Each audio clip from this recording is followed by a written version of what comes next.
कोणताही स्टॉक नेमकी खरेदी कधी करायचा आणि त्यातून बाहेर कधी पडायचं हा एक मोठा प्रश्न असतो. आणि त्या प्रश्नाचं उत्तर आपण शोधणार आहोत. अर्थात मी काय खूप असा काय काय म्हणजे असा म्हणजे काय म्हणतो त्याला तज्ज्ञ माणूस किंवा खूप काय हुशार वगैरे असं काही नाहीये. जे साधारणतः माझ्या बघण्यात आलंय ते मी तुमच्या समोर मांडणार आहे. तेव्हा मग आपण काय करायचंय, पहिल्यांदा चॅनलवरती नवीन असाल तर आपण आपल्या चॅनलला सबस्क्राईब करायचं आहे. आणि हा व्हिडिओ फक्त आपल्यासाठी एज्युकेशनल पर्पज म्हणून घेतलाय. या व्हिडिओत कुठल्याही प्रकारे खरेदीचा किंवा विक्रीचा सल्ला दिला नाही याची कृपया नोंद घ्या, कारण डिस्क्लेमर देणं पहिल्यांदा गरजेचं आहे. तर करूया व्हिडिओला सुरुवात. तर होतं काय, का सगळ्यांना प्रश्न पडतो, अरे कुठलाही स्टॉक खरेदी कधी करायचा, पडतो का नाही? मला तर पडतो, तुम्हाला पडतो ना? जर ज्याला प्रश्न पडतो तो माणूस असतो, ज्याला प्रश्न पडत नाही तो काय असतो ते ते आपण ठरवा. तर बघा काय होतंय, मार्केटमध्ये बऱ्याचशा स्ट्रॅटेजी आहेत. कोण काय सांगतंय, कोण काय सांगतंय, कोण काय सांगतंय. पण जर आपल्याला एखादा स्विंग ट्रेड करायचा आहे तर मग आपल्याला त्यासाठी कोणती स्ट्रॅटेजी वापरायची? आता म्हणजे इथे मी तुम्हाला म्हणणार नाही का ही एक अशी फुल प्रूफ 100% 100% गॅरंटेड स्ट्रॅटेजी आहे, असं सांगत नाही. पण एक जे पाठीमागचा चार्ट पाहता एक तुमच्या काय गोष्ट लक्षात येते आणि ते तुम्ही मला एकदा सांगा आणि मग आपण ठरवू. बघा हा चार्ट आहे, ओके. आणि हा इथे मी लावलेला आहे RSI. दुसरा सुपर ट्रेंड लावलाय, तो का लावलाय मी ते तुम्हाला सांगेल. पण आता तुम्ही जर हा चार्ट बघितला तर तुम्हाला काय वाटतंय, काय जाणवतंय? इथे बघा, इथे हा दिसतोय तुम्हाला RSI हा 30 पर्यंत आलेला, ही खालची लाईन 30 आहे, RSI ही वरची 60 आहे. तर हा 30 पर्यंत आल्यानंतर हा 60 पर्यंत जातो. चार्ट वरती मोठी तेजी बघायला मिळते. आणि त्यानंतर परत तुम्हाला इथेही तसंच बघायला भेटतं. बघा हा इथे 30 पर्यंत आला, हा इथून इथपर्यंत गेला आणि इथे आपल्याला चार्टवरती तेजी बघायला भेटली. परत खाली आला, परत 30 पासून परत 60 पर्यंत गेला, चार्टवरती मोठी तेजी बघायला मिळाली. ठीक आहे. या परत पुढे आल्यानंतर इथे काय तुम्हाला बघायला मिळते, इथे जी आहे साधारणतः 30 कंडिशन दिसते. इथून चार्ट ची मुवमेंट अशी वरपर्यंत आली तरी नाही, ती जवळ 100 रुपयाची मुवमेंट आहे. इथून RSI पर्यंत आला, त्यानंतर परत पुढे चला.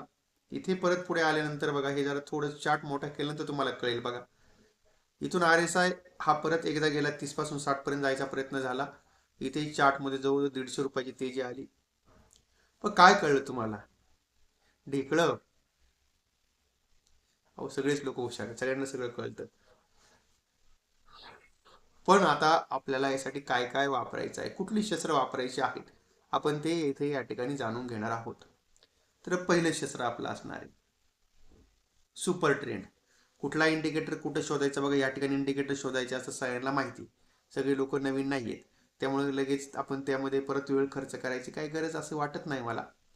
तर बघा या ठिकाणी इंडिकेटर्स आहेत. इथे तुम्हाला सुपर ट्रेंड नावाचा इंडिकेटर आहे, तो तुम्हाला घ्यायचा आहे. इथे जी सेटिंग आहे सुपर ट्रेंडची 10-3ची, फार तर फार तुम्हाला इथे बघा, मग इथे या ठिकाणी तुम्हाला चार्ट होते बरंच लाल वगैरे असं दिसतं. तुम्ही एक काम करू शकता त्याला याच्या, कारण जो तुम्ही तासाभराचा लावलाय तर इथे या ठिकाणी 10-3च्या ऐवजी जो त्याचा आपला ATR पिरियड आहे त्याला फॅक्टर म्हणतात, तो आपण 10-2 करूया. म्हणजे तुम्हाला त्या ठिकाणी लवकर तुमचा SL पण कमी राहील आणि तुम्हाला एंट्री पण लवकर भेटेल. आणि फार तर फार त्याचा जे त्याचं बॅकग्राऊंड आहे ते बॅकग्राऊंड आपण त्या ठिकाणी इथे थोडंसं बॅकग्राऊंड आपण इथून काढून टाकूया, म्हणजे आपल्याला फक्त या ठिकाणी रेषा दिसतील अशा. ठीक आहे. आणि मग आता इथे आपल्याला या ठिकाणी ट्रेड कसा घ्यायचा आहे, तर दुसरा एक इंडिकेटर आहे त्या ठिकाणी आपण इथे लावला RSI. तर RSI सगळ्यांना माहिती आहे, पण RSI मध्ये तुम्हाला ज्यावेळेस तुम्ही आपल्या ब्रोकरच्या ऍपमध्ये RSI लावता त्यावेळेस इथे तुम्हाला एक सेटिंग आहे ती तुम्हाला दिसत नाही. ही सेटिंग तुम्हाला इनेबल करावी लागते, म्हणजे ती आहे मुव्हिंग ॲव्हरेज. ते तुम्हाला त्यामध्ये दिसत नाही, ते तुम्हाला या ठिकाणी टिक मार्क करायचे फक्त. इथे बघा इथे कसं टिक मार्क केलं तसं टिक मार्क करायचंय, म्हणजे तुम्हाला या ठिकाणी 2 लाईन दिसतात. एक तुम्हाला RSI ची लाईन दिसते, एक लाईन तुम्हाला मुव्हिंग ॲव्हरेजची दिसते. ओके.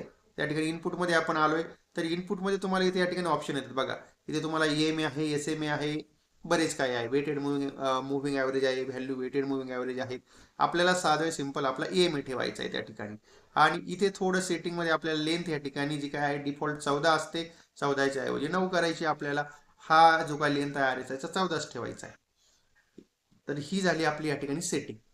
त्यानंतर हा टाइम फ्रेम जो आहे तो आपल्याला 1 तासाचा टाइम फ्रेम ठेवायचा आहे. टाइम फ्रेम 1 तासाचा ठेवायचा. आणि मग 1 तासाचा टाइम फ्रेम ठेवल्यानंतर इथे आपल्याला कधी एंट्री घ्यायची ते आपल्याला ठरवायचं. आता बघा, हा इथे RSI तुमचा आला. इथे RSI आल्यानंतर आपण इथे ह्या ठिकाणी बघू शकता काय इथे दिसते. पहिल्यांदा जवळ आपण बघा, हा इथून फॉल चालू झाला. आता ही लाईन आहे RSI ची लाईन आहे, ही लाईन आहे आपल्या EMA ची लाईन आहे. ज्या वेळेस RSI ची लाईन EMA ला क्रॉस करून वरती जाईल, आपल्याला इथे ह्या ठिकाणी याला बाय करायचं आहे. ठीक आहे. आता बघा, इथे तुम्हाला या ठिकाणी RSI ची लाईन जी आहे, तर ही लाईन इथे तुमची क्रॉस झाली, तुमचा इथे या कॅन्डलला बाय झाला. आणि त्यानंतर हा सुपर ट्रेंडचा जो आहे, आता ही लाईन सुपर ट्रेंडची लाईन आहे, हा आपला स्टॉप लॉस आहे. म्हणजे आपण घेतल्यानंतर जसा वरती जाईल तसा आपल्याला या ठिकाणी स्टॉप लॉस त्याला ठेवायचा आहे. म्हणजेच आता समजा इथे तुमची एंट्री झाली बघा, इथे आपण बघूया आपली जी एंट्री आहे आपली बघा, इथे या ठिकाणी तुमचा RSI आहे, इथे क्रॉस ओव्हर झाला, आपली या ठिकाणी एंट्री झाली. आपली इथे या ठिकाणी एंट्री झाल्यानंतर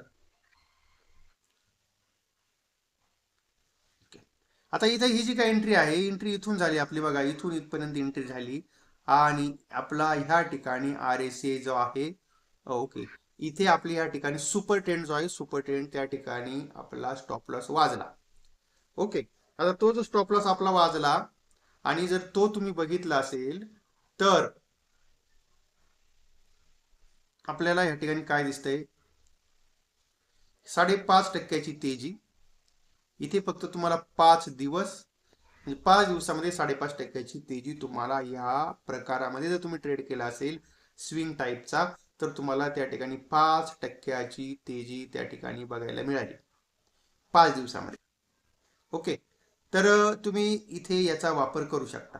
एखाद्याला असं वाटलं व सेल करायचं आहे, तर तुम्हाला त्या ठिकाणी सेल करायला सुद्धा तुम्ही त्याचा वापर करू शकता.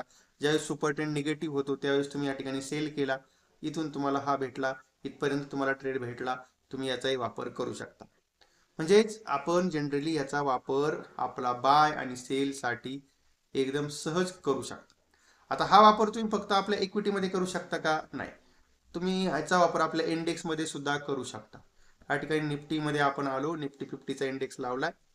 निफ्टी 50चा इंडेक्स आपण या ठिकाणी लावल्यानंतर तुम्ही इथे बघू शकता काय काय आपल्याला दिसते हालत याची.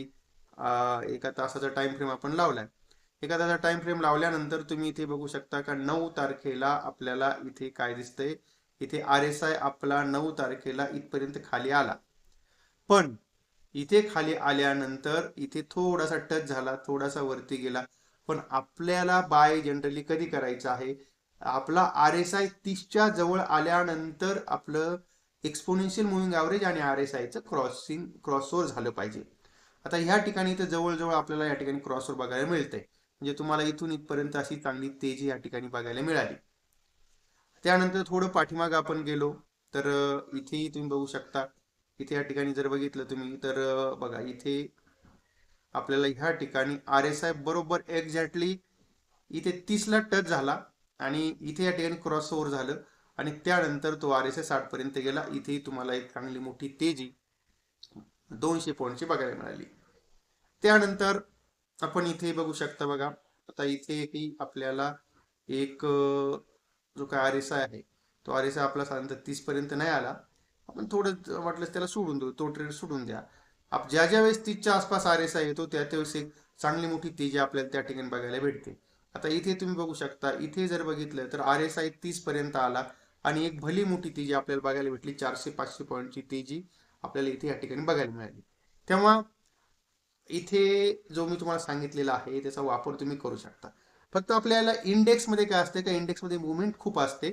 तुम्ही इंडेक्समध्ये आपल्या याचा टाइम फ्रेम जो आहे, आपण तो जर 15 मिनिटाचा केला तर तुम्हाला त्या ठिकाणी भरपूर ट्रेड भेटतील. कारण होतं काय का, आपल्याला इंडेक्समध्ये खूप मोठ्या प्रमाणामध्ये लिक्विडिटी असते, व्हॉलॅटिलिटी खूप असते. तुम्हाला इंडेक्समध्ये जो तुम्हाला टाइम फ्रेम लावायचा आहे, तो टाइम फ्रेम आपल्याला 15 मिनिटाचा जर आपण टाइम फ्रेम लावला तर आपल्याला त्या ठिकाणी चांगल्या प्रकारे मुवमेंट कॅप्चर करता येते.